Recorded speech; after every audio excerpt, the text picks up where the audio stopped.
Listen closely because what you're about to understand will change the way you see attraction forever. Most men don't miss opportunities because they lack confidence or charm. They miss them because they don't understand the language of female desire. And that language is subtle, quiet, easy to overlook if you don't know what to watch for. You've probably been there before. Sitting across from a woman, laughing, talking, feeling like something was almost there, but nothing happened. Later, you replay it in your mind, wondering, did I miss something? The answer is yes, but not because you weren't enough, because you didn't see the signals. Attraction for women rarely shows up in bold, obvious ways. It shows up in patterns, in small behaviors, in shifts of energy. And when you learn to recognize those patterns, everything changes. The first signal is intentional touch, not accidental, not purely friendly, intentional. A woman who feels attraction will find subtle reasons to touch you. Maybe she laughs and places her hand on your arm. Maybe she does it more than once. Maybe her touch lingers just a second longer than necessary.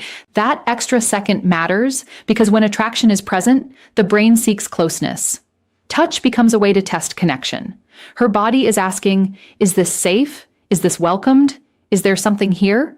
Most men either miss this or overreact to it. The right response is simple. Match the energy. Stay calm. Maintain eye contact. Don't rush. Let the moment breathe because attraction grows in those quiet in-between spaces. The second signal is the way she looks at you. Not just eye contact, but the quality of it. When a woman feels something, her gaze changes. She holds eye contact just a little longer than normal. There's softness in it, presence, a kind of silent communication. Then she looks down briefly and looks back up again. That pattern, look, hold, glance away, return, is not random. It's emotional processing. It's her allowing herself to feel the moment, then stepping back from the intensity, then leaning in again. And this is where most men fail. They break eye contact too quickly. They laugh it off. They escape the moment. But the strongest attraction often lives in silence. If you can hold that moment just 1 second longer, you communicate something powerful. Confidence, presence, emotional stability, and that's rare.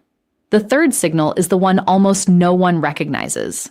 She starts creating opportunities for privacy. This doesn't look obvious. It doesn't feel like a direct invitation. It sounds like, come here, I want to show you something. Let's go over there. Or she simply moves slightly away from the group and keeps talking to you.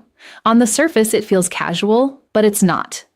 She's shifting the environment from public to private, from noise to focus, from social energy to personal connection. She's creating a space where something deeper can happen. And most men miss it, not because they don't go with her, but because they don't change with the moment. They keep the same surface level energy, the same jokes, the same distraction, and the window closes. The right move? Recognize the shift. Slow down. Lower your tone. Be present. Go just a little deeper in conversation. Not forced, just real. Because what she's testing in that moment isn't your words, it's your presence. Now here's the truth most men need to hear. These signals don't mean anything on their own, but together they form a pattern. She touches you. Her gaze lingers. She creates space for closeness. That pattern says one thing clearly. I'm interested, but I need you to meet me halfway. And that's where most men hesitate. Not because they don't care, but because they doubt what they're seeing. So remember this, you don't need perfect lines. You don't need perfect timing. You just need awareness and the willingness to step forward when the moment appears. Because attraction doesn't announce itself loudly. It reveals itself quietly, only to those who are paying attention.